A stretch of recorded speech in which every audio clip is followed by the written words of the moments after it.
Olá, bem-vindos à primeira edição de 2024 do webinar Conversa com a Vext.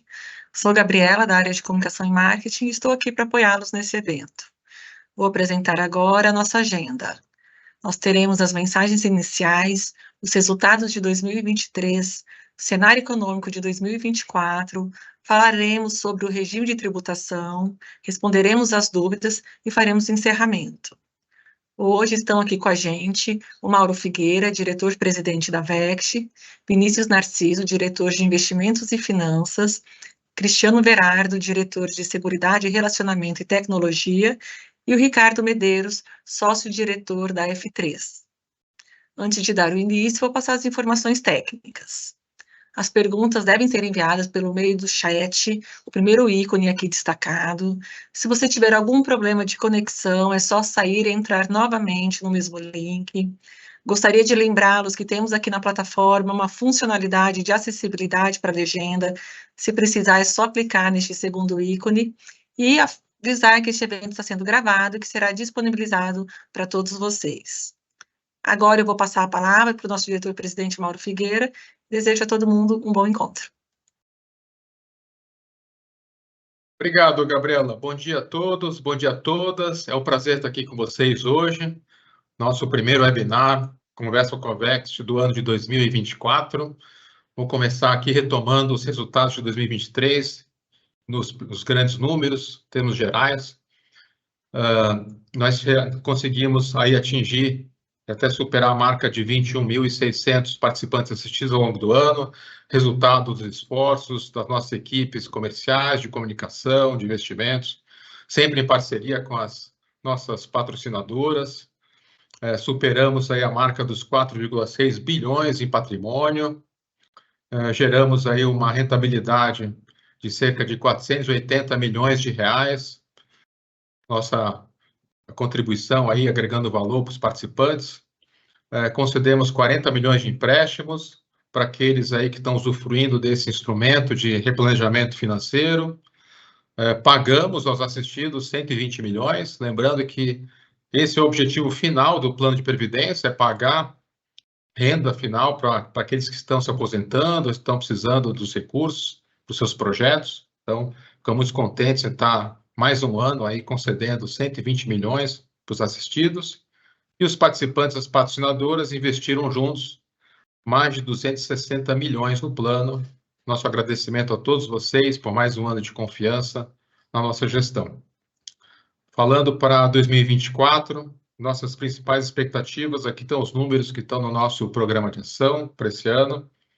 Aumentar o patrimônio, chegando aí entre 4,6 a 4,8 bilhões de reais. A rentabilidade, obviamente que ela depende muito do cenário macroeconômico, então a gente tem aqui uma faixa de variação de 360 até 540 milhões de reais, vai depender muito aí do cenário da renda variável. Temos aí uma meta de superar a marca de 22,7 mil participantes. Nossas equipes já estão nas patrocinadoras, fazendo visitas nas unidades, nas fábricas, nas plantas. E temos aqui duas ações que estão muito consolidadas no nosso entendimento da nossa responsabilidade aí social, que é a educação financeira e previdenciária para todos os nossos participantes, uma forma de contribuir com o planejamento financeiro de cada um, e também o fortalecimento da nossa cultura, com nossas ações de inclusão, diversidade, responsabilidade social. Eu aqui aproveito e convido vocês, se ainda não conhecem, para visitarem a nossa página no nosso site, vext.com.br/sustentabilidade. Lá vocês vão ver quais são as ações que nós já estamos desenvolvendo nessa agenda tão importante.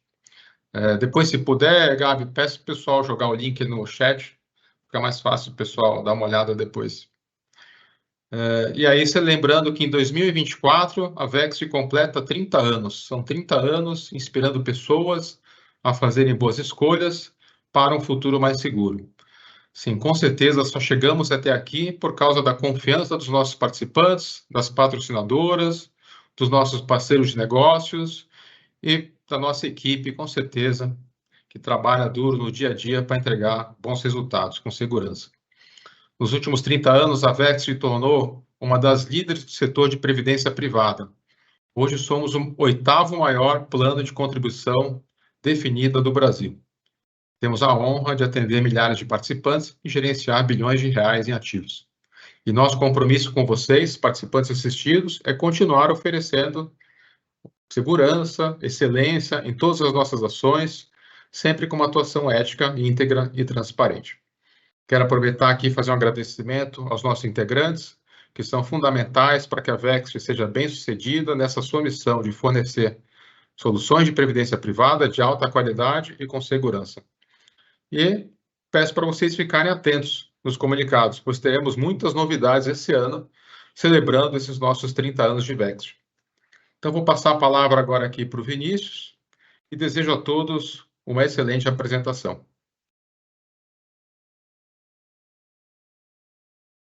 Obrigado, Mauro. Obrigado, Gabi. Bom dia a todos. Um prazer bater esse papo com vocês aqui nesse primeiro webinar do ano. Certamente vai ser um ano bastante desafiador, mas com certeza um ano de crescimento aí para todos aí. Então, antes de a gente falar do resultado, né, dos perfis, né, ao longo do ano de 23, a gente vai passar rapidamente aqui quais foram as principais variáveis, né, que impactaram o mercado financeiro no ano, né? Quando a gente fez o primeiro webinar em 2023, o cenário, né, quando a gente colocou lá, qual o cenário previsto para o ano de 23, né? Era um cenário onde tinha muitas dúvidas, né, como quase todo ano tem, algumas incertezas, né, alguns desafios que levavam a gente a entender que os ativos de risco poderiam realmente ter uma performance bastante volátil, né? Acabou que alguns dos temores, né, que eram colocados ali na pauta, alguns acabaram não se concretizando, mas surgiram outros, né, que não estavam no radar, né, como a gente tema, por exemplo, da crise de crédito, principalmente por conta de Americanas e Light, e também a questão do conflito no Oriente Médio, né? Então, apesar de alguns pontos que eram de destaque acabaram não acontecendo, outros surgiram e todo ano acaba isso acontecendo, né? Então, quando a gente olha Brasil, né, a gente está falando que quando a gente entrou no ano de 23, o mercado até esperava uma queda do nível de juros, né, medido pela Selic. O mercado iniciou o ano de 23 com uma Selic de 13,75, esperava que a Selic fosse concluir o ano na casa de 12,25, só que com um bom desempenho aí da inflação e com a inflação vindo abaixo do que era esperado, o juros conseguiu ter um comportamento diferente e acabou fechando o ano abaixo do previsto, né? Então a Selic encerrou o ano em 11,75.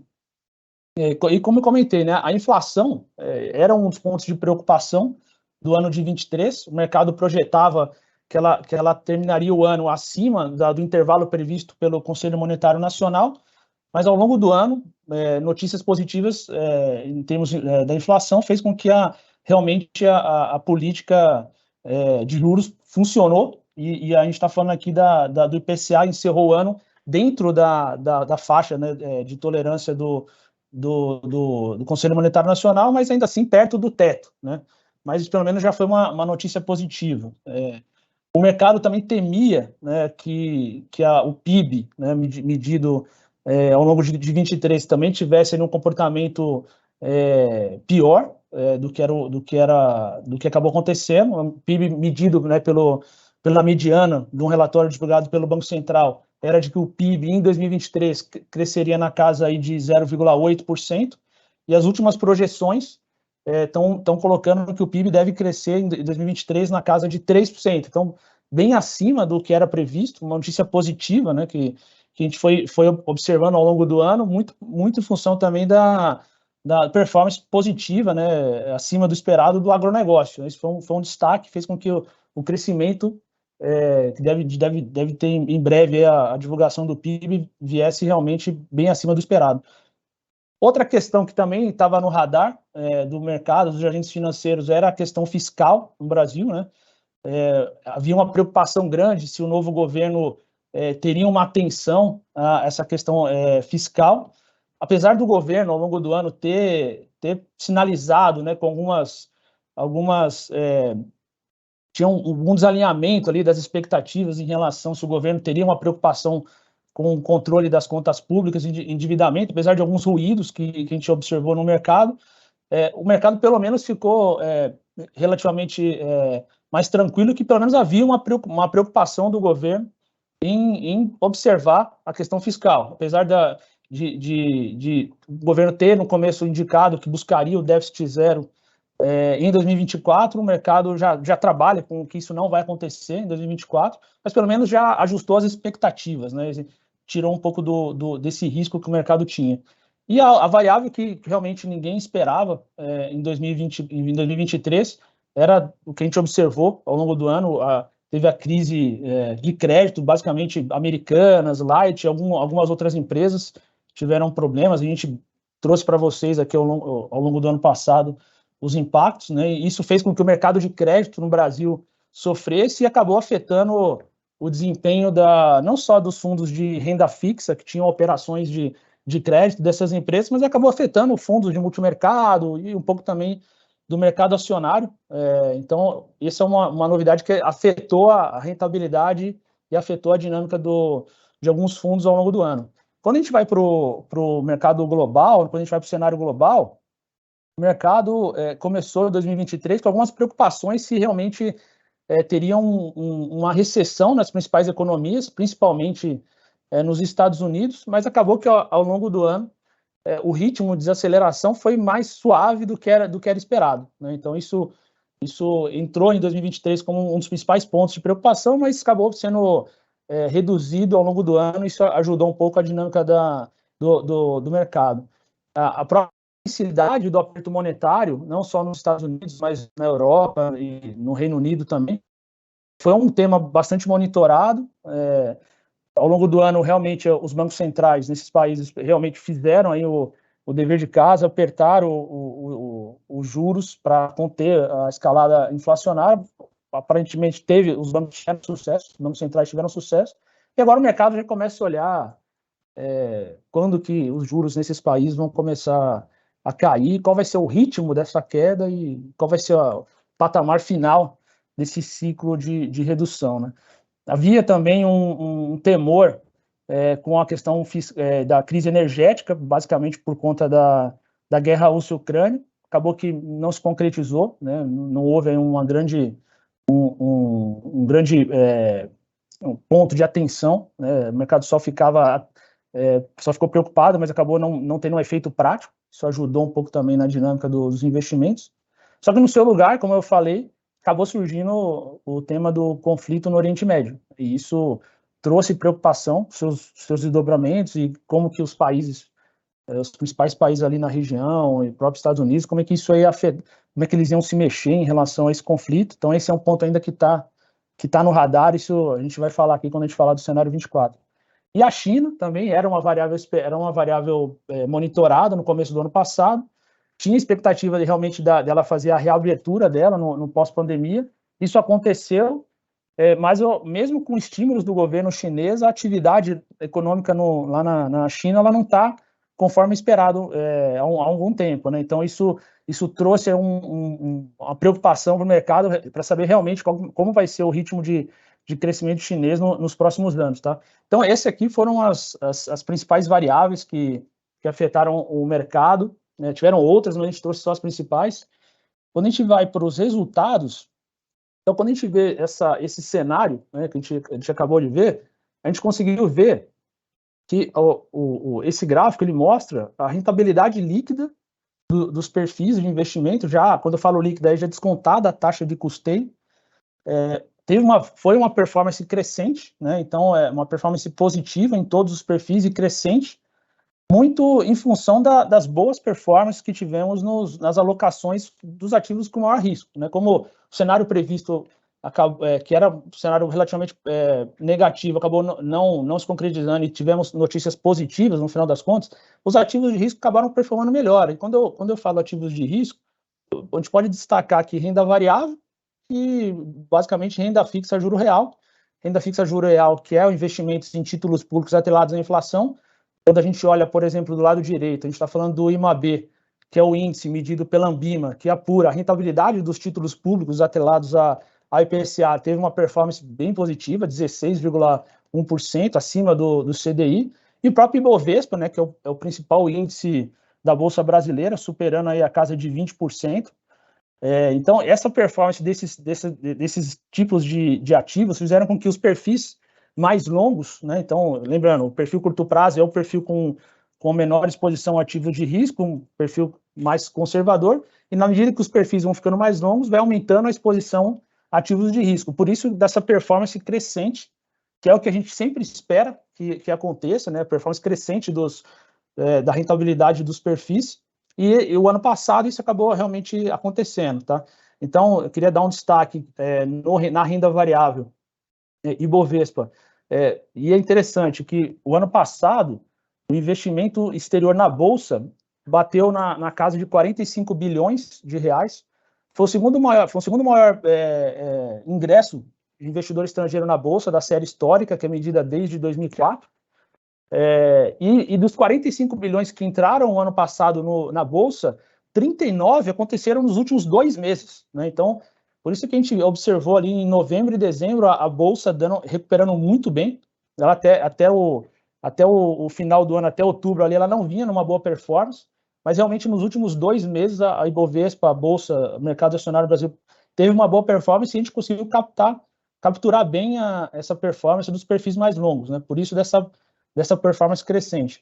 E o próprio Ibovespa, no ano passado, ele bateu ali em dezembro a máxima histórica, né? Então, de toda a sua série. Então, ela chegou a superar um pouco ali os 134 mil pontos. Esse ano ele já devolveu um pouco.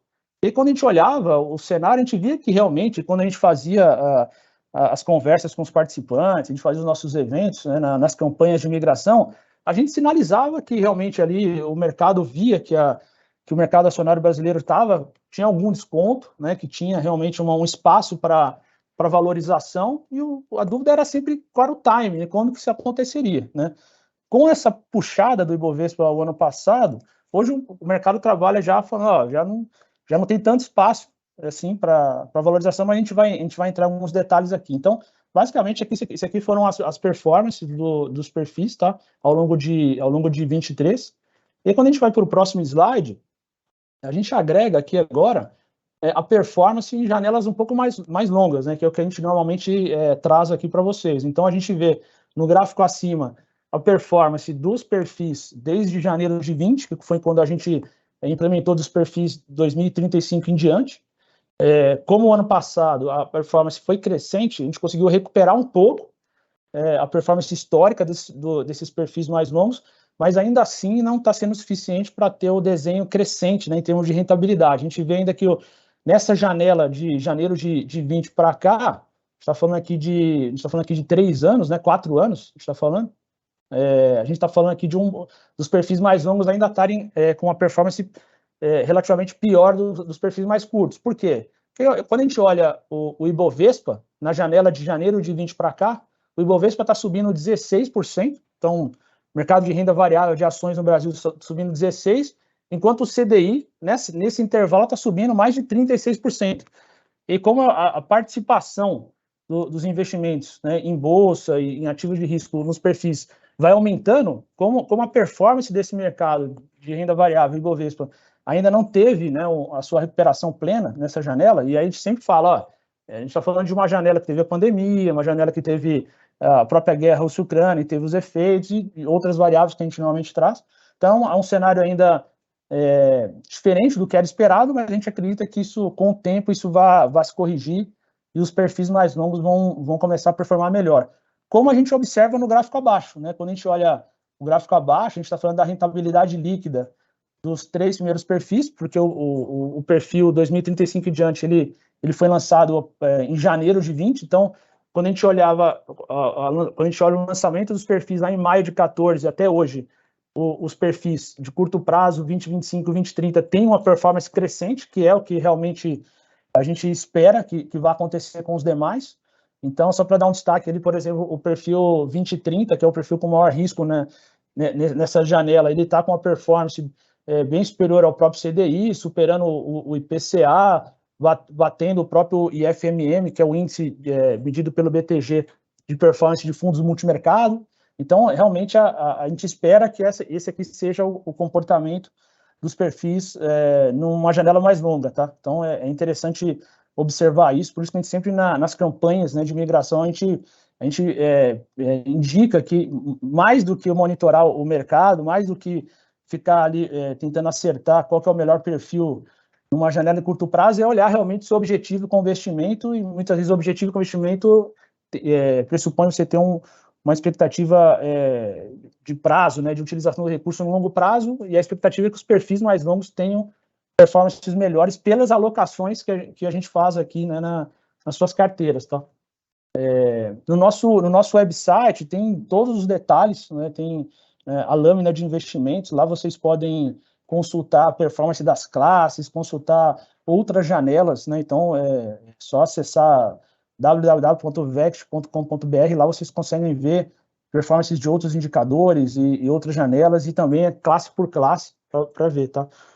No próximo slide, a gente traz aqui, como é o nosso primeiro encontro aqui, eu convido todos a darem uma olhadinha lá na política de investimentos, né, da janela de 2024 a 2028. Lembrando que a política de investimentos é um instrumento formal, né, de comunicação, de alinhamento da VEX com o participante, né, com o assistido, onde a gente define ali a estratégia de investimentos, a expectativa, né, no cenário econômico previsto, que balizou, né, as alocações. A gente traz ali como estão as alocações estratégicas dos perfis em cada classe. A gente traz ali também quais são os ativos elegíveis, os limites, né, de alocação que a gente pode fazer, e algumas outras diretrizes, né. Então, eu convido a todos a dar uma olhadinha lá, fica disponível no nosso website, é uma leitura que é uma parte técnica, mas é um documento bem objetivo, e ali vocês conseguem ver um pouco da nossa visão para o cenário, né? E aí, trazendo esse conceito de visão e de cenário, a gente convidou aqui para participar desse webinar o Ricardo Medeiros, né, que, como a Gabi falou, é o sócio-diretor da F3, lembrando que a F3 é o nosso consultor de investimentos, e nos apoia em todas as agendas aqui de investimento, na definição da estratégia, e aí, baseado no desenho, né, que a gente teve de cenário, que a gente discutiu, a gente desenhou e fez aqui a política de investimentos. Então, nada melhor do que vir o nosso consultor especialista aqui a falar um pouco do cenário que a gente prevê para 2024 e quais foram as principais alterações que nós fizemos aqui nas alocações, tá? Ricardo, com você aí.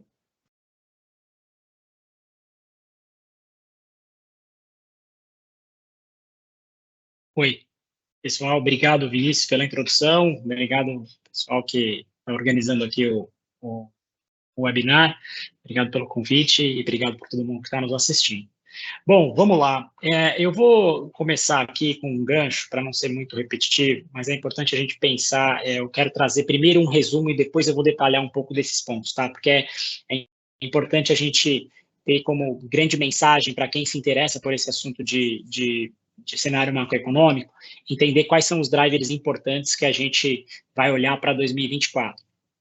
E aí, a gente sempre começa falando dos pontos de atenção, que eu acho que são a parte que é relevante para a gente conseguir tentar evitar as armadilhas, lembrando que a gente tem comitês mensais de discussão de investimentos, a gente tem espaço para tentar mudar um pouco a carteira, para que mesmo dentro de um glide path a gente consiga evitar algumas armadilhas, mas a ideia aqui de que vira o ano começando falando desses fatores globais, né? Sempre o Brasil está inserido dentro de uma economia global, por mais que grande parte dos nossos ativos sejam locais, a gente acaba sendo afetado pelas expectativas lá de fora. Então, basicamente, de alguns pontos importantes para a gente ficar de olho, tá? Então, em fatores globais, a gente está tendo um mundo muito mais inflacionário do que a gente teve nas 2 últimas décadas, né? Isso, obviamente, começou... Não, pode... Bota no primeiro slide. No primeiro slide para mim, por favor. Obrigado.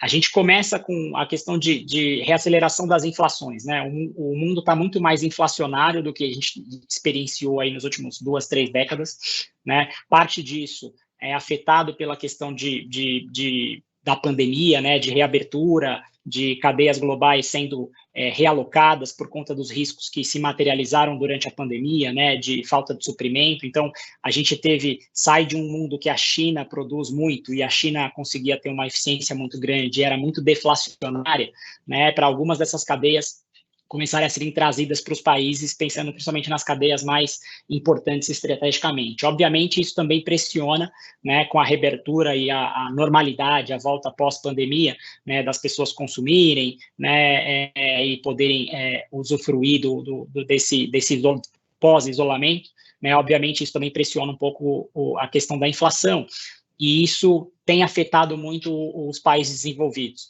né, e aí, obviamente, isso impõe aos bancos centrais um desafio de ser mais contracionista, né, e fazer o dever de casa para fazer essa inflação convergir, porque a inflação é muito regressivo, né, para a população e também muito impopular. Então, tem uma questão importante ali para ser atacada, mas, obviamente, que essa postura mais hawkish, né, como está aqui na questão da postura do Banco Central americano, né, a postura mais agressiva no combate à inflação, isso, de certa forma, tem um binômio ali, você abre um pouco mão da questão da economia mundial continuar crescendo, né? Então, você começa a ter um risco ali de um soft landing ou, eventualmente, questões de recessão americana. Obviamente, a gente fala de um risco de recessão americana há algum tempo, quem acompanha mais de perto, faz 2, 3 anos que o pessoal tem anunciado e os Estados Unidos sempre surpreendendo, não acontecendo essa recessão, mas óbvio que essa postura hawkish do Fed sempre é um fator que vai nesta linha de diminuir a atividade econômica para conseguir controlar a inflação, e, obviamente, isso pode ter um prejuízo, né, para crescimento econômico, para a questão de emprego, etc. E, obviamente, o risco geopolítico, né, como o Vinícius já trouxe, a guerra Rússia e Ucrânia, a gente está completando agora 2 anos, né, acho que no primeiro ano foi bem mais difícil, né, para o mundo se ajustar a esses desafios de suprimento energético, desafios de questões alimentares, principalmente por conta da produção ucraniana, mas, de certa forma, o conflito hoje está num nível menos intenso, né, e, obviamente, que os efeitos mais doloridos dessa crise já passaram até agora, né? Então, a gente continua monitorando, porque, de fato, isso está ocorrendo, mas, pensando na economia mundial e suprimento de energia, a gente não está tendo mais grandes desafios nessa seara. Quando a gente pensa na questão do Oriente Médio, obviamente, a questão Israel-Hamas é bastante trágica, né, do ponto de vista humanitário, mas são economias que, por si só, não afetam a economia global. Mas, obviamente, por conta da localização geográfica e do possível envolvimento de outros países, dependendo de como for a escalada desse conflito, isso é um risco que a gente tem que ficar de olho, porque pode ser uma questão importante aí para monitorar e acabar afetando o resto da economia global, e como que a gente também, por consequência, afeta também a questão dos nossos investimentos. Tá? Para fatores locais, a gente começou a fazer o dever de casa muito antes do resto do mundo, na questão inflacionária. Então, ao longo do ano passado, a gente já estava com uma postura numa taxa de juros bastante alta, mas que a gente foi capaz de conseguir começar a cortar juros antes da inflação começar a convergir e ainda assim terminar com ela dentro da banda. Então, acho que foi um trabalho bastante exemplar do Banco Central brasileiro, justamente por conta do nosso histórico, né, de lidar com essas situações, mas essa questão ela acaba agora permeando para o ano de 2024, principalmente a questão fiscal, né? Porque a questão fiscal, se a gente não tiver um orçamento controlado, né, isso também impacta na inflação de novo e também impacta em crescimento econômico. Então, a gente tem um desafio ali para monitorar, para meio que entender qual que é a cabeça do governo, se essa questão desenvolvimentista vai ser implementada com muito afinco. Isso, obviamente, impacta na questão fiscal. Então, a gente tem um binômio ali, um dilema para, como país, resolver, e, obviamente, isso acaba afetando não só as perspectivas de médio prazo para os juros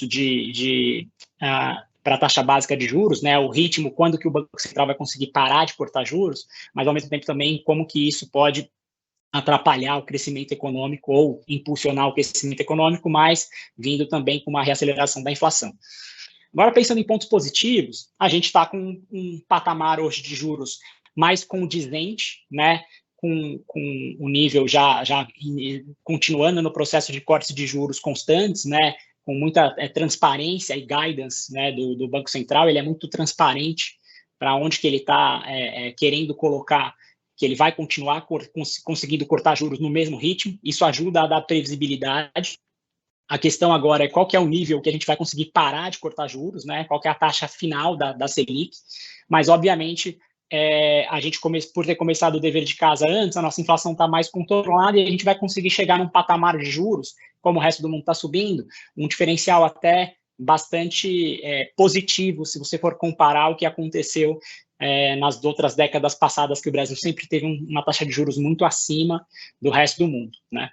E, obviamente, essa conversão do IPCA para a meta tem sido uma surpresa positiva, como o Vinícius já colocou, mesmo com esses riscos fiscais ainda rondando, e a gente tem que meio que monitorar quais são os próximos passos aí do governo. Pode passar, por favor. Então, começando no global, né, detalhando um pouco mais.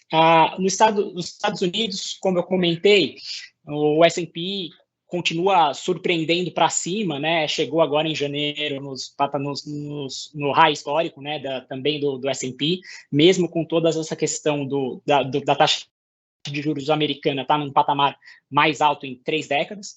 Então, obviamente, o que a gente tem ali, né? Um mercado de trabalho ainda muito resiliente, uma economia ainda pujante, e, obviamente, isso também pressiona a inflação e dificulta um pouco o papel do Banco Central nesse controle. Entretanto, como o Fed tem sido muito enfático que ele está ali para controlar a inflação, a gente tem uns riscos ali e uma perspectiva de que essa atividade muito pujante ela vá desacelerar em algum momento. A ideia é que se desacelere e não que a gente entre em recessão. Mas, obviamente, isso é um risco para a gente monitorar. Né? Na Europa, a gente está falando basicamente de atividade de inflação em desaceleração, né? Então a inflação também está alta na Europa, e obviamente o Banco Central Europeu começou mais tarde, então ele está tentando correr atrás para fazer essa inflação convergir, mas obviamente que já começa uma pressão, porque a atividade econômica na Europa é mais frágil do que a atividade americana, então já começa uma pressão de que preciso começar a cortar juros antes de que isso afete demais a atividade inflacionária e a atividade econômica, mesmo que a inflação vá convergir no meio que numa esperança. Então esse dilema na Europa é um pouco mais sutil, mas obviamente que a gente também tem que monitorar. Na questão chinesa, a gente está falando que, por mais que tenha tido uma desaceleração do crescimento chinês, os dados do terceiro trimestre surpreenderam positivamente. Então, assim, o governo, a economia está respondendo aos estímulos, às medidas de estímulos que o governo tem colocado. Então, obviamente que isso é um desafio ali de uma economia mais estatal, né, tentando impulsionada pelo incentivo estatal. Isso também tem uma questão de dívida, né, como que isso vai impactar no longo prazo, mas de certa forma, pelo menos a economia tem respondido, né. Então, assim, existe esse desafio chinês de fazer essa transição de uma economia de materiais básicos para uma economia mais de consumo, né, e como que isso já acontece numa família já endividada, né, com bastante, principalmente questão imobiliária que tem na economia chinesa. Na questão de países emergentes em geral, e eu vou falar um pouco de Brasil no próximo slide, a gente está tendo um corte de juros, uma dificuldade, né, dos países de controlar a inflação, principalmente porque eles são muito suscetíveis ao efeito de subida de juros nos Estados Unidos, e isso pressiona o câmbio, né? Normalmente isso também é inflacionário para muitos países. Como a gente começou o nosso dever de casa antes, a gente não sofreu tanto dessa vez como a gente sofreria em outros momentos. A gente também tem uma reserva importante aqui no Brasil que ajuda a estabilizar, mas obviamente que nem todos os países conseguem. E na questão geopolítica, a gente está monitorando esses pontos, né? Teve um alívio momentâneo, mas são situações que o risco de cauda ainda é muito grande. Então, se isso se materializa, obviamente, a gente espera uma correção razoável no mercado.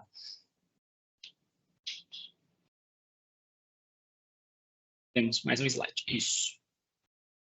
Aqui, de Brasil, eu acho que eu falei basicamente tudo, mas eu vou só dar alguns pontos importantes aqui. Né, a questão do PIB, o Vini já antecipou, então foi um PIB bem mais forte do que o mercado esperava, né, em 2023.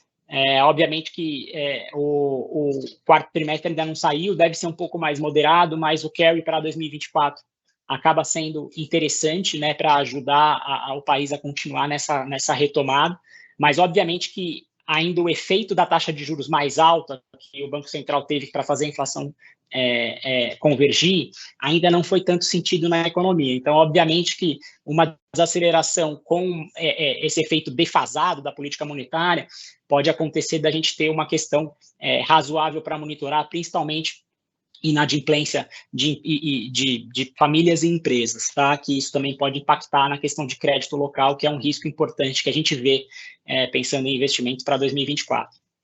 A inflação tem evoluído favoravelmente, os riscos hoje da inflação não continuar caindo são basicamente a questão de pleno emprego no nível brasileiro, que a gente tem conseguido manter uma empregabilidade alta das pessoas, e obviamente que os efeitos climáticos também podem afetar, porque sempre efeitos climáticos podem pressionar, às vezes, alimentos, né, algumas partes importantes da cesta do IPCA que podem afetar o risco para si, né.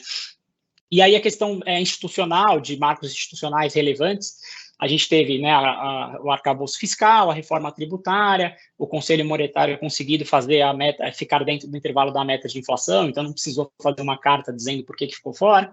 Obviamente que a revisão da meta de déficit ficou para 2024, né? Então, obviamente que essa questão do déficit surpreendeu negativamente, mas já era esperado pelo mercado, como o Vini bem colocou. Então, o que a gente está vendo é que agora é conseguir meio que definir qual que é o ponto do aceitável para que a gente consiga não só entregar os projetos que o governo quer fazer, mas também sem abandonar essa disciplina fiscal que, de certa forma, em 2023 a gente conseguiu entregar.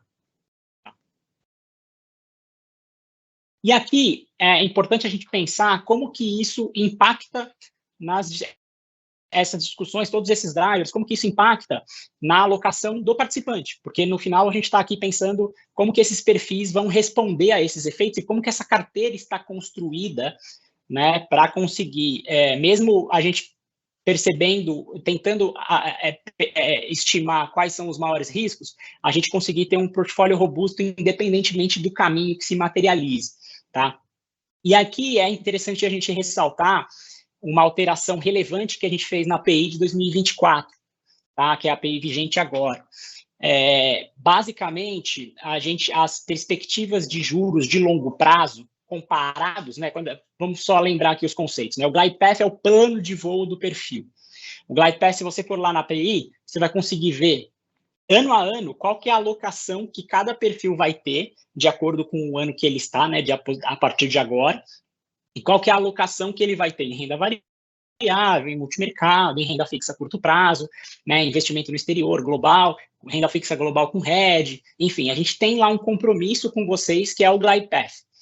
E esse compromisso, ele dá uma transparência muito grande para qual que é o caminho da alocação de cada perfil. Ano a ano, a gente vai diminuindo esse risco, porque a gente está, entre aspas, um ano mais próximo da aposentadoria ou do objetivo de uso desse dinheiro. Então, obviamente, todo ano a gente tem que diminuir um pouco esse risco. Mas essas alterações, elas só vão acontecer uma alteração de glide path quando a gente tiver uma alteração significativa no cenário macroeconômico. Então, quando a gente criou os 10 perfis em 2019, né, no começo de 20, a gente tinha mais ou menos essa tabela. Eu quis trazer as tabelas da API para a gente poder fazer vocês também olharem, né? Então, assim, ficar mais claro para vocês, ao invés de eu gerar um outro gráfico aqui.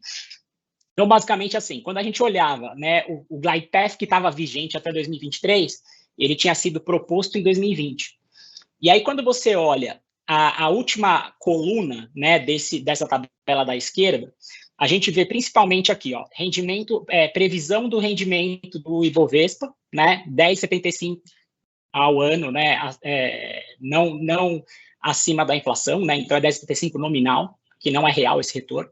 A gente tinha uma previsão de inflação lá em 2020 para 2024 de 3,5%, a gente tem um retorno real ali mais ou menos de 7%, né, previsto para o Ibovespa. Quando a gente olha, por exemplo, para a classe de CDI, como a gente estava num patamar de juros bem baixo, né, se vocês lembrarem, em 2020, a gente estava com um patamar bem próximo do low histórico da taxa Selic, né?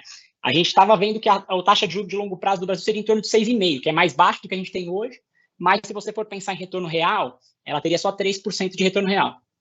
E um outro fator interessante seria o IMAB, né? Que tem também o IMAB 5+, mas enfim, vamos pensar no IMAB, que tinha um retorno de longo prazo de 7,5%. Então, perceba que nesse patamar aqui, em 2020, a gente tinha taxas muito menores do que o que a gente está prevendo para daqui a 4 anos na API atual.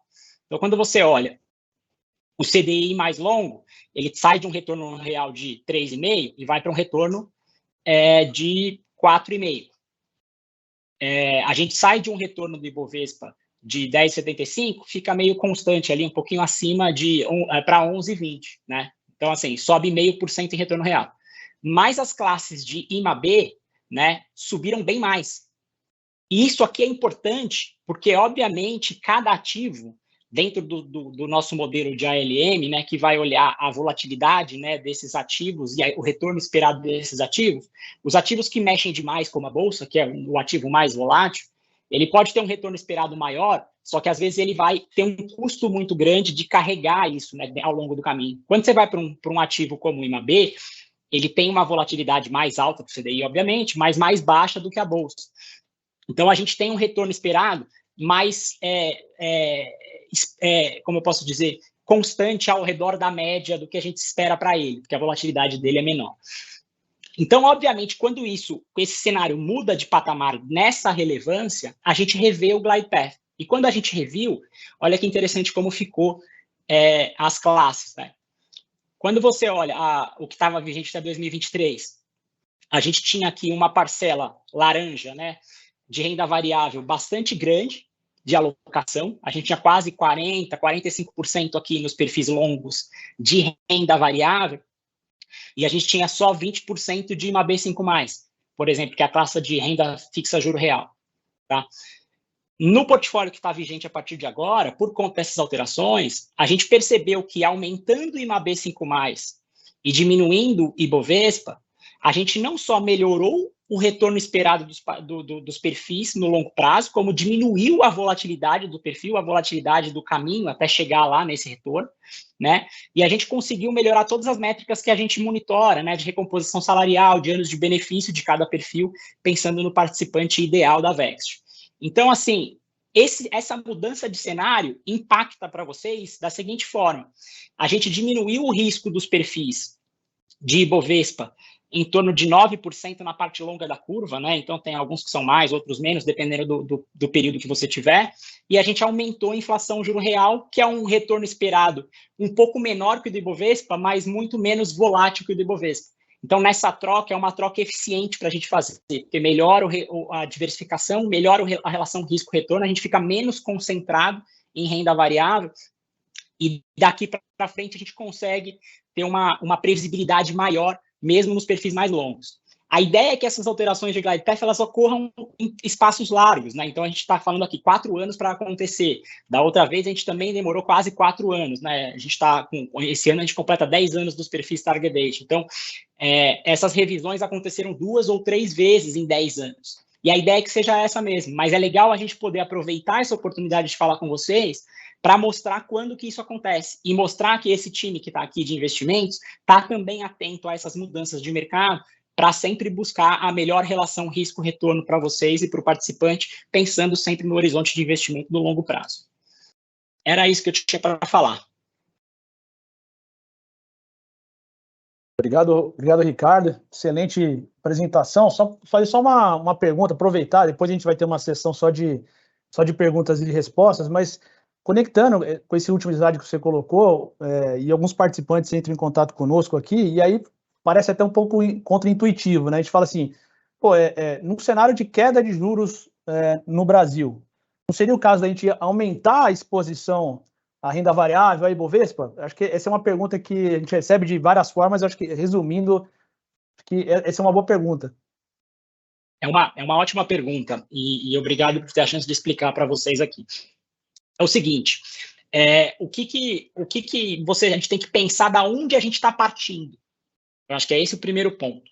Quando você pensa os perfis longos, a gente estava partindo de uma exposição em renda variável, né, de quase 45% em renda variável em alguns perfis.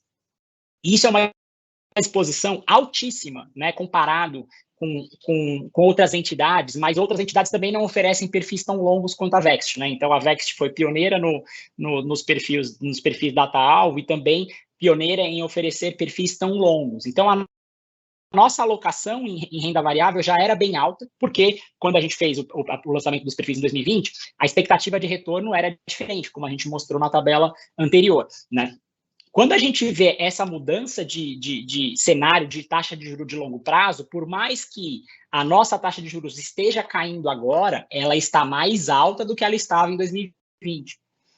E o resto do mundo também está com uma taxa de juros muito mais alta do que estavam em 2020. Então, obviamente, a gente não vive numa ilha, né? O Brasil, ele se conecta, né?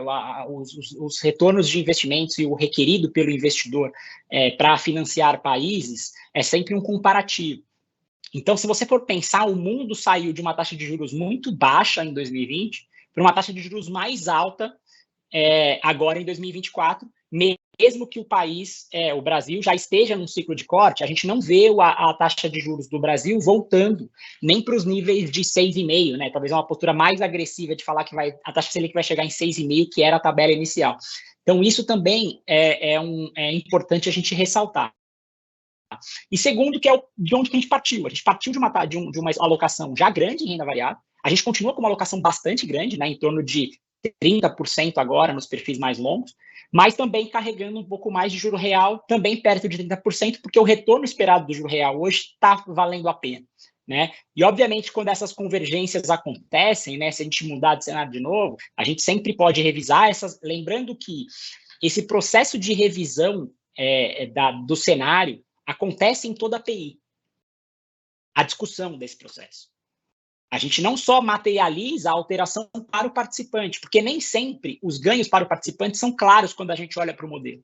2024 foi um dos primeiros anos que a gente viu que era assim, meio incontestável, que a gente estava fazendo uma decisão melhor de vender um pouco de renda variável e comprar um pouco de juro real, e isso conversa com o resto do mercado, né? A Bolsa Americana está no high, a Bolsa Brasileira também fechou o ano no high, né? Histórico, então tudo isso está sendo, e a gente não está zerando a posição, né? A ideia aqui não é a gente tentar adivinhar o mercado, é a gente só ajustando conforme os parâmetros forem mudando ao longo do tempo. Excelente, Ricardo. Obrigado aí, novamente, aí, por ter aceito o nosso convite e ter passado a visão aqui do cenário. Excelente, a gente provavelmente vai voltar aí com outras perguntas. Agora eu passo a palavra para o Cristiano Verardo, que vai trazer um tema do regime tributário. Perfeito. Obrigado, Vini. Que bom estar com todos vocês aí. Mudando um pouco aí o foco do nosso webinar, a gente falou de dinheiro, de investimento até agora, a gente vai trazer agora uma questão de legislação que é boa, tá? Que impacta quase todo mundo, quem está construindo o seu patrimônio para pós-carreira por meio do Plano Vext, tem notícia boa aqui. Basicamente, turma, o que aconteceu no final de 2023, que era algo que nós aqui da Vext, da própria indústria de previdência complementar, vínhamos acompanhando há um bom par de anos, assim, e se intensificou no final do ano, foi que a lei original, né, basicamente, todo mundo deve saber que o participante de um plano de previdência fechada, privada, né, de empresa como o da Vext, você tem a opção de escolher 2 regimes de tributação, o regime progressivo e o regime regressivo. Não vou explicá-los agora, a gente explica isso em todas as nossas atividades de promoção do Plano Vext, mas se vocês quiserem tirar uma dúvida, que entre em contato conosco por qualquer canal de relacionamento que a gente explica. Mas esses 2 regimes, o progressivo e o regressivo nasceu há quase 20 anos atrás, em 29 de dezembro de 2004, por meio da lei lá, número 11.053. E aí todo mundo sabe, quem faz adesão ao plano de previdência, que a escolha do regime tributário era uma decisão a ser feita no início, no momento da adesão, ou no máximo no mês seguinte. Então o participante ali, novo, com toda aquela informação, tinha que fazer a escolha pelo regime tributário progressivo ou regressivo. Algo que aconteceria, que o impactaria só quando fosse utilizar a reserva. E aí, uma lei sancionada este ano, no início de janeiro, pela Presidência da República, Lei 14.803, fruto de um projeto de lei do qual a indústria de previdência toda participou, apoiando, oferecendo informação. Essa lei nova muda, principalmente, o momento de escolha do regime tributário. A lei está aí na tela, mas eu já peço agora o próximo slide, que diz a principal mudança. Então, no seu artigo 1, que é da lei, né, que é a própria lei da instituição do regime de tributação regressivo, ali no parágrafo 6º, já diz a principal mudança que muitos de nós participantes estavam esperando, que a opção de escolher pelo regime tributário regressivo, ela, a partir de agora, pode ser exercida até o momento da utilização do dinheiro, literalmente da obtenção do benefício de renda mensal ou da requisição do primeiro resgate. E essa é uma mudança radical. O momento de você, e eu, na verdade, também, escolhermos o regime tributário passa do início, né, da adesão ao plano, para o momento da utilização da reserva. Quando a gente já tem ali uma noção melhor, talvez, da vida, dos nossos objetivos e do valor ali poupado. Então, essa é a primeira mudança, talvez a principal dessa lei. Próximos 2 slides vão dar um pouquinho mais de detalhe, até uma lei muito curtinha, é uma lei que, na verdade, faz atualização à lei anterior. Então, a partir agora do dia 10, né, quando foi sancionada essa lei, dia 11 de janeiro, todos os participantes de planos de benefício, né, de caráter previdenciário, e aí isso é importante, estruturados na modalidade de contribuição definida. O plano da VEXT é um plano de contribuição definida, de tal sorte que eu vou me aposentar com o valor que eu constituí ali, responsabilidade minha. Então, esses participantes que fizeram a escolha lá, a opção pelo regime tributário no momento da adesão, eu fiz isso aí talvez lá em 2008, você fez em 2012, então nós que manifestamos essa escolha lá atrás, a gente vai poder exercer novamente a opção pelo regime tributário regressivo. Então tem uma nova oportunidade que vai ser quando ali do momento de eu solicitar transformar meu patrimônio ou em renda mensal ou em resgate, literalmente quando eu for utilizar o dinheiro. Então, já adianto, assim, muitos de vocês devem estar pensando assim, poxa, Cristiano, então lá atrás eu escolhi o regressivo, ou eu escolhi o progressivo, e agora eu errei. Não se preocupa, você vai ter essa chance de novo quando for solicitar a renda mensal e quando for solicitar o resgate. A lei, ainda que a gente estivesse acompanhando, e aqui tem não é um alerta, é uma observação importante, ela trouxe um ponto controverso em relação aos assistidos, aqueles ex-participantes, na verdade, participantes do plano VEXT, que já transformaram a sua reserva em renda mensal, num pagamento mensal. O parágrafo 8 do próprio artigo 1º, ele diz que os participantes, né, que não exerceram a opção pelo regime tributário regressivo, e aí, então, caso um assistido não tenha escolhido o regressivo lá atrás, ele poderia fazê-lo novamente.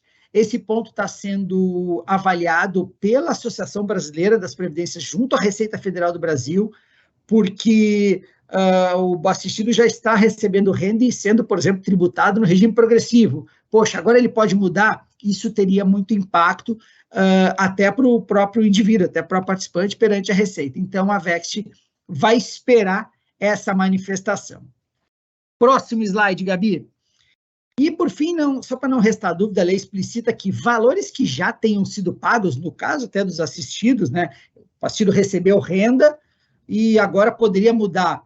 O que já foi pago não está mais sujeito, não estaria mais sujeito à mudança na legislação. São só os valores para o futuro. Então, basicamente, agora tem um resumo de 3 observações. Você que é participante ativo do plano. Participante ativo, está lá fazendo sua contribuição mensal, recebendo contrapartida da sua patrocinadora, você ainda está com vínculo empregatício junto a uma das nossas 75 patrocinadoras. O que você tem que fazer agora? Calma, nada. Não precisa fazer nada. Quando você chegar no momento de poder utilizar os valores do seu saldo constituído no plano Vext, então você vai ser lembrado pela equipe Vext que você tem um direito de novamente escolher. Então, essa escolha não precisa ser agora, ainda que, um parênteses importante, está escrito aqui, ó, ainda que você, participante ativo, possa manifestar essa escolha a qualquer momento, tá? Você pode chegar hoje, ligar aqui para nossa equipe de atendimento e falar, Cristiano, eu não quero esperar o momento de receber renda ou de resgatar. Eu quero manifestar agora a minha nova opção. Você pode. O nome desse termo é até importante para você guardar, chama-se termo irretratável de opção ao regime tributário, porque essa opção, segundo a lei, é irretratável, você não pode mais mudar. Então, muita calma nessa hora, mas você pode. Então, você, participante ativo, não precisa fazer nada. Claro, está se educando aqui com a gente, que bacana. Se você já é um participante que continua constituindo sua reserva, mas já está desvinculado da empresa patrocinadora, você é o que a gente chama de um BPD, um benefício proporcional diferido. Isso é um nome técnico, mas são colegas nossos que não estão mais nas empresas patrocinadoras com um vínculo empregatício, mas deixaram sua poupança previdenciária aos cuidados do Vini, do Ricardo, do Mauro, do time da Vext, para que ela se multiplique. O que você precisa fazer agora? Nada. Calma. O regime tributário que você manifestou lá quando fez a adesão, você vai ter esta nova opção de novo, quando do momento da utilização da reserva, quando você for pensar em transformar esse valor numa renda mensal ou num resgate. Então, fique tranquilo, mas estamos à sua disposição aqui. Eu, a Rejane, a Dino, o JP, a Thalita, todo o time da Vext aqui, estamos à sua disposição para explicar.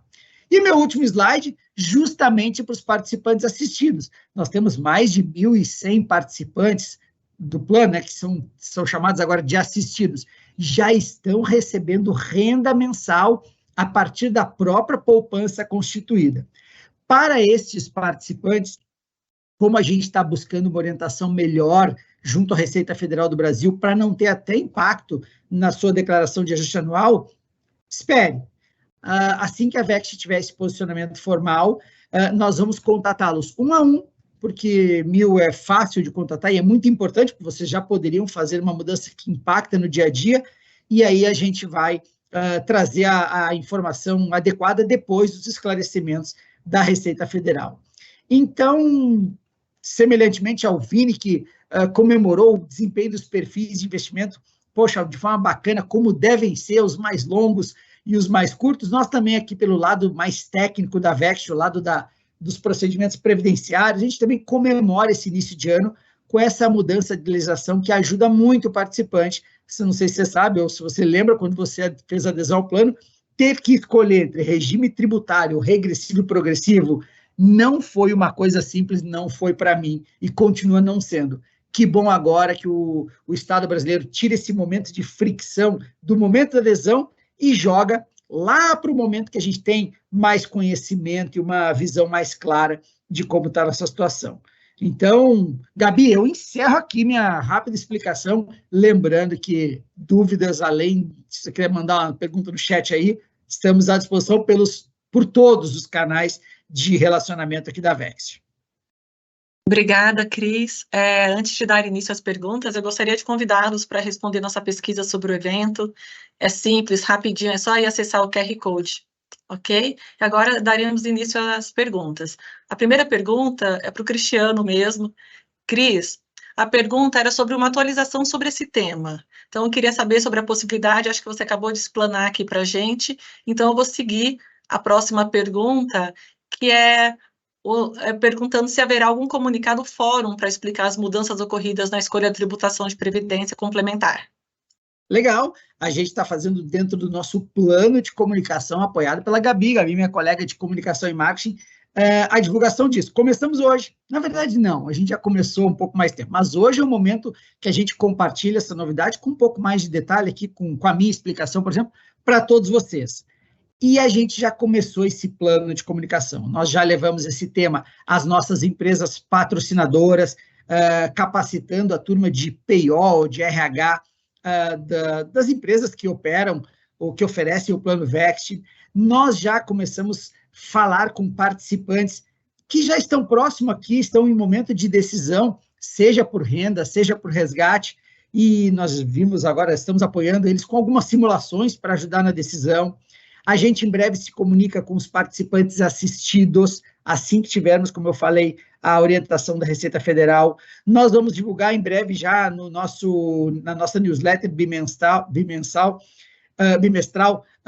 um detalhamento disso, explicando um pouco mais além, a lei, ainda que não seja muito complicado. Então, nós já estamos em franco processo de explicação de tudo isso. Nosso atendimento está totalmente capacitado, e quem sabe, né, acho que alguém falou aí, talvez tenha um webinar específico sobre isso. Opa, quem sabe pode ser uma ideia, mas a gente está trabalhando públicos diferentes, porque a informação tem, além de destinos diferentes, ela tem especificações, sim, diferentes para cada público, mas valeu a dica aí.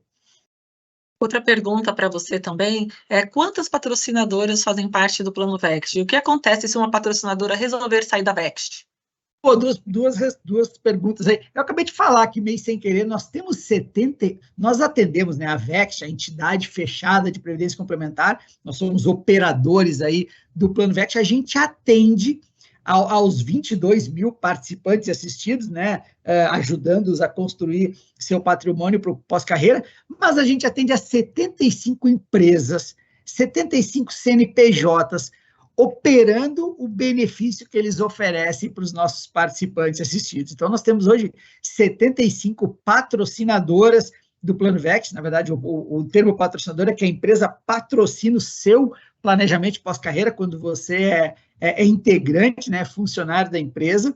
E a pergunta sobre o que acontece se uma patrocinadora deseja sair. O termo sair, na verdade, ela está dizendo para a gente o seguinte: eu não quero mais oferecer o benefício da previdência de previdência privada, ou com vocês da Vext, ou também não quero mais. Na verdade, quando uma patrocinadora deseja encerrar esse contrato, e o contrato aqui no nosso ambiente chama-se convênio de adesão, ela formaliza esse seu pedido.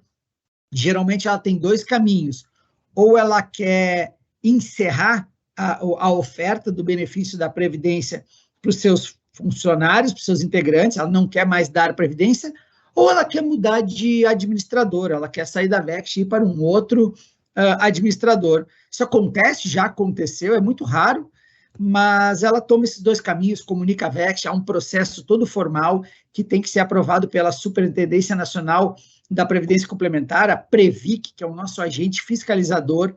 Então, é uma relação que acontece entre a Vext, a sua patrocinadora, e aprovada pela Previc. Então, acontece que encerra-se esse relacionamento.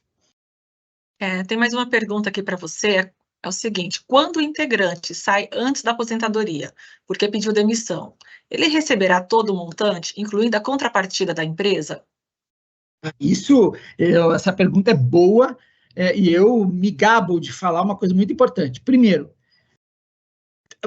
talvez, assim, de tudo que a gente já tem visto, sabe que o Plano Vext, de tudo que a gente vê, tá, talvez seja o único plano fechado que o seu participante, quando se desliga da empresa patrocinadora, ou pede demissão, ou é desligado, ele tem acesso a todo o valor, todo, 100%.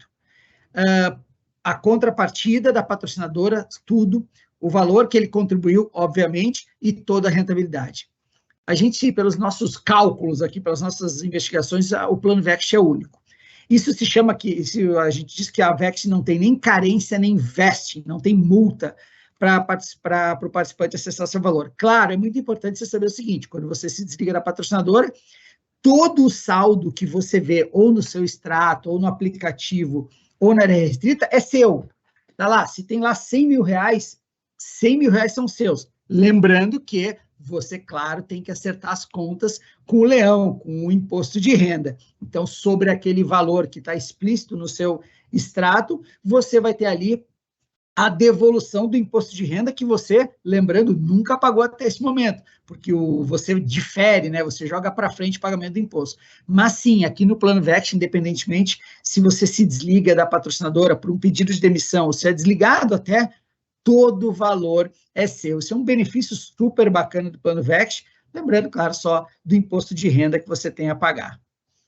Obrigada, Cris. Agora o próximo é para o Vinícius, a próxima pergunta, que é assim, observamos que o perfil curto prazo vem rendendo, em média, 92% do CDI líquidos das taxas de administração, últimos 5 anos, ou seja, muito abaixo do CDI, que é o benchmark. Qual é o plano de ação que a VECT tem para tentar bater o benchmark ou chegar mais próximo? Acredito que a performance atual é muito baixa quando comparamos com o CDI, dada a volatilidade dos fundos aplicados. Talvez uma redução da taxa de administração para os fundos de curto prazo seria uma alternativa. Pode responder, Vini, por favor? Sim. Tem o nome do participante? Uma boa Renato. pergunta aí. Renato, você parar essa pergunta em três pontos, tá? O primeiro ponto, acho que é interessante falar, é assim, a gente vem fazendo uma calibragem, né, nossa alocação, olhando especificamente o perfil curto prazo, a gente vem olhando as alocações que a gente faz, tanto em títulos públicos, né, que vai trazer títulos públicos atrelados, por exemplo, a Selic, que vai trazer uma volatilidade baixa, e tende a ficar próximo ali realmente a Selic, e também um percentual da alocação nesse perfil em crédito, né, a gente tem feito estudos, a gente está reavaliando para saber qual que vai ser o nível ótimo aí para a gente encontrar essa proporção entre títulos públicos e títulos de crédito, né? De fato, quando a gente olha a performance histórica, tem esse comportamento, mas aí quando a gente olha, por exemplo, a API, quando a gente olha a política de investimentos de 2023, a expectativa que a gente tinha para o perfil curto prazo, em termos de rentabilidade já líquida, a realidade foi superior. Então, a gente bateu a performance prevista do perfil curto prazo, quando a gente olha o que a gente colocava na API do ano passado versus o realizado, né? Então, esse é um ponto importante. A outra variável que acho que vale a pena também citar é assim, a questão da taxa de administração. Quando a VECT investe em um fundo, ela paga uma taxa de administração para esse gestor.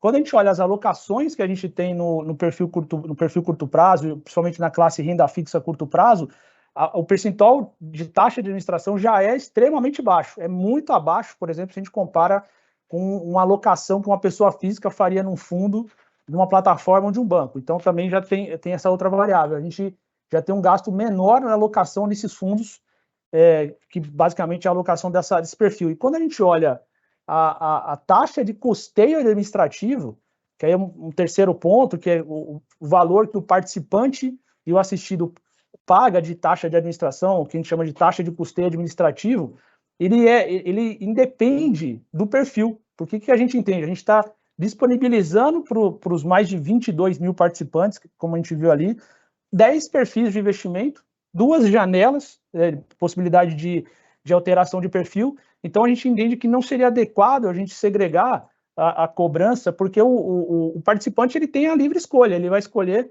ali o perfil que melhor convém ao objetivo dele, tá? Então, por conta disso, a gente entende que não seria aplicável ter uma cobrança diferente nos seus perfis, tá? Então, basicamente, esses são os 3 pontos que vale a pena destacar aqui.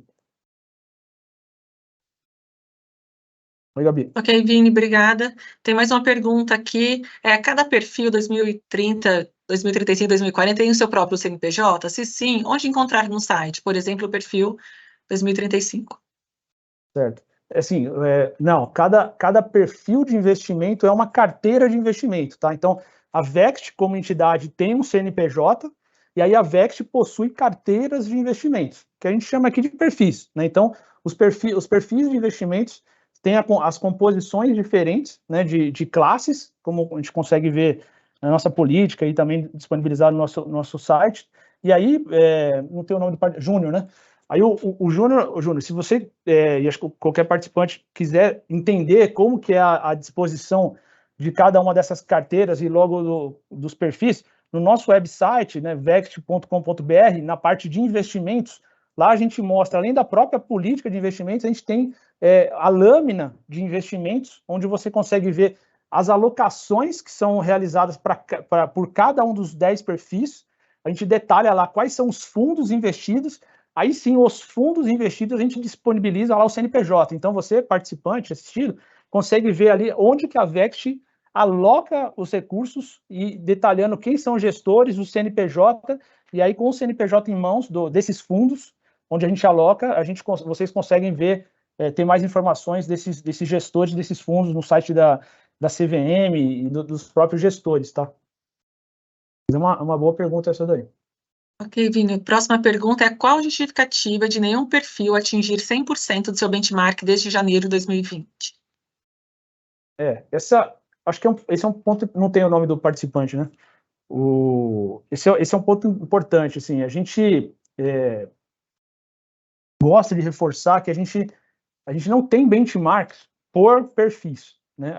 Quando a gente desenha a política de investimentos, e a política de investimentos é aprovada no Conselho Deliberativo, a gente estabelece ali uma expectativa de retorno para cada um dos perfis, já descontada a taxa de custeio, né, baseado nas projeções que a gente tem para cada um dos tipos de investimento, mas a gente não tem um benchmark por perfil, a gente tem benchmark por classe de ativo. A gente define na política de investimentos as nossas 8 classes de ativos, onde a gente investe, os perfis investem, mas e ali sim a gente consegue monitorar a performance dos investimentos. Porque acaba que, como eu falo, cada um dos perfis tem uma carteira diferente de investimento.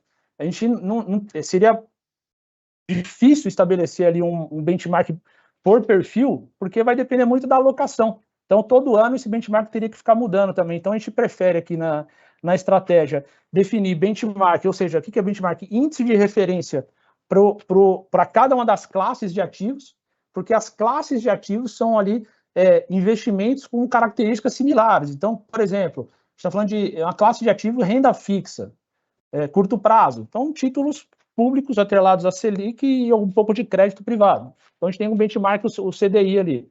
A gente tem renda variável, bolsa local. Ali a gente consegue ali fechar e falar, bom, eu vou investir aqui no mercado acionário brasileiro. A gente estabelece um benchmark que é o Ibovespa. E assim para as outras classes. Então, é importante ter isso em mente, porque vai depender muito, primeiro, do comportamento do mercado, para estabelecer, para a gente ter qual é a performance do perfil, uma vez que ele é uma composição de vários investimentos, e na política de investimento ele estabelece uma expectativa de retorno, mas isso não significa que é um benchmark, tá? Acho que tem mais 2 perguntas, que eu vou aproveitar o gancho aqui, Gabi, e aí eu vou passar para o Ricardo, mas é basicamente um pouco do final do que o Ricardo colocou, né? Então, o participante júnior, ele fala o seguinte: na fração de renda variável de cada perfil, a VEXT utiliza a alocação máxima permitida pela legislação em exposição global, porque ele coloca aqui, e é uma pergunta que normalmente a gente recebe, que o Brasil ele tem uma baixa representatividade no mercado financeiro. Então, essa é uma primeira pergunta. Eu já conecto com a segunda que a gente recebeu também, que é o juros nos Estados Unidos, nesse patamar elevado, como a gente comentou, ele reduz a oportunidade de investimento no Brasil, Ricardo? Bom, obrigado pelas perguntas, eu acho que são muito importantes, porque a gente fala sobre um assunto que para aqui no trabalho que a gente faz de investimentos dentro da VEXT, tá? Hoje, existe a legislação, como o Cris bem colocou, a superintendência, a Previc, né, que regula as entidades fechadas de previdência complementar, ela limita o acesso das entidades fechadas, né, ou do participante, que são vocês, a investimentos no exterior, em até no máximo 20%. E aí é uma composição de 10 investimentos no exterior e 10 via BDRs de ETFs, né, que são essas disponibilidades que hoje eu consigo comprar o S&P 500 dentro da Bolsa Brasileira. Isso também conta como uns 10% que eu posso investir, só que no consolidado eu só posso ter 20%. Tá? E essa regra, ela vale não só para a entidade, mas ela também vale para os perfis, porque cada participante está dentro de um perfil, então é quase como se o participante estivesse dentro do plano dele lá, que é o perfil, e esse limite também tem que ser representado dentro do plano. Então, quando você bem trouxe a informação de que o Brasil ele não é relevante na economia global, isso é verdade, tem um outro ponto que agrega a essa questão, que é as entidades fechadas de previdência complementar no Brasil acessam muito pouco esse limite de 20% no exterior. Tá? A média do Brasil aqui, de investimentos, inclusive quando existe um pleito de aumento desse limite para justamente a gente diversificar o risco para o participante, né, ele fala, pô, mas eu estou monitorando as entidades e eu vejo que a média das entidades é 1%, 2%. Mas essa média, ela não é representativa.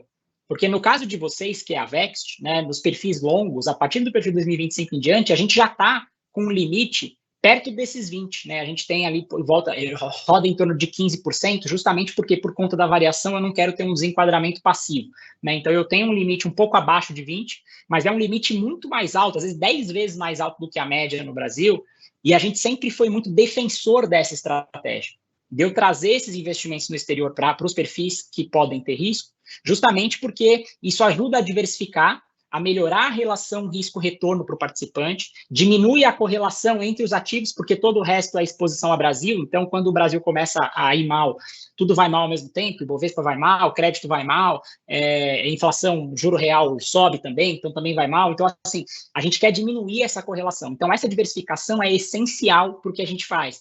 Então quando a gente pensa nos perfis que vocês já têm, a Vext foi uma das primeiras, acho que desde, se a minha memória não me falha, desde 2019, que a gente já chegou perto do limite que era 10% e ficou sempre perto desse limite, né, por volta de 8%. Quando o limite foi trocado para 10 mais 10, a gente também já empurrou para 16%, 15, 16%, que é o que hoje tem na API. E aí, obviamente, para os perfis mais curtos, como o perfil 2025, a gente consome menos desse limite e consome menos desse limite com exposição cambial, porque o dólar tem uma volatilidade muito grande.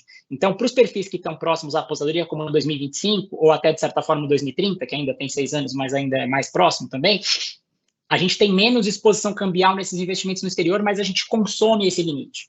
Para os perfis acima do 2030, a gente quer ter exposição cambial, porque a exposição cambial ajuda a ter um efeito de correlação negativa quando as coisas estão, quando o dólar está quando a bolsa está caindo aqui, o dólar normalmente está subindo, os investimentos em dólar também vão se valorizar, mesmo que eventualmente as bolsas podem não estar indo bem globalmente. E esse efeito é super importante, a Vext sempre trouxe isso para os participantes, e a gente é muito defensor de que a gente deveria consumir esse limite. E aí, ligando com a segunda pergunta, os juros nos Estados Unidos nesse patamar reduz as oportunidades de opções de investimento no Brasil? Para o caso da Vext, não, porque a gente já está consumindo o limite. Se a Previc não tivesse esse limite de 10% mais 10%, eu poderia até defender aqui, não necessariamente seria defesa, mas hipoteticamente falando, eu poderia defender que a gente deveria aumentar o investimento lá fora, porque é um risco menor que o Brasil, é descorrelacionado, a perspectiva de taxa de juros lá é mais alta e é uma relação risco-retorno melhor. Só que eu não posso, porque o limite da legislação já é muito restritivo e eu já consumo esse limite independentemente desse cenário estar bom ou não. Então, isso reduz as opções de investimento no Brasil? Não. O que reduz na verdade, como que dentro dos investimentos no Brasil, eu posso ter classes que talvez eu não queira ter uma superexposição, como, por exemplo, renda variável no Brasil, que eu tinha uma exposição de 40% e diminuir para 30%, mantendo uma exposição ainda muito alta para o patamar brasileiro, mas melhorando essa relação risco-retorno com outros ativos aqui no Brasil. Excelente, Ricardo, obrigado aí pela aula aí, isso aí realmente ajuda bastante aí os nossos participantes. E aí eu vou fazer só mais uma última pergunta aqui, vou responder, vou fazer para mim mesmo. É uma dúvida, o participante não se identificou, ele pergunta qual é a Selic que a Vext trabalha para final de 2024. A gente tem como final de 2024 uma Selic projetada de 9%, como o início do ano a Selic é 11,75%, a Selic média, né, basicamente a gente pode falar que a Selic média ou o CDI médio em 2024, que a gente trabalha, que é o que está na API, é de 10,4%. Tá? Então, eu começo o ano em perto de 11,75%, termino o ano perto de 9%, dando uma média de 10,4%. Tá bom?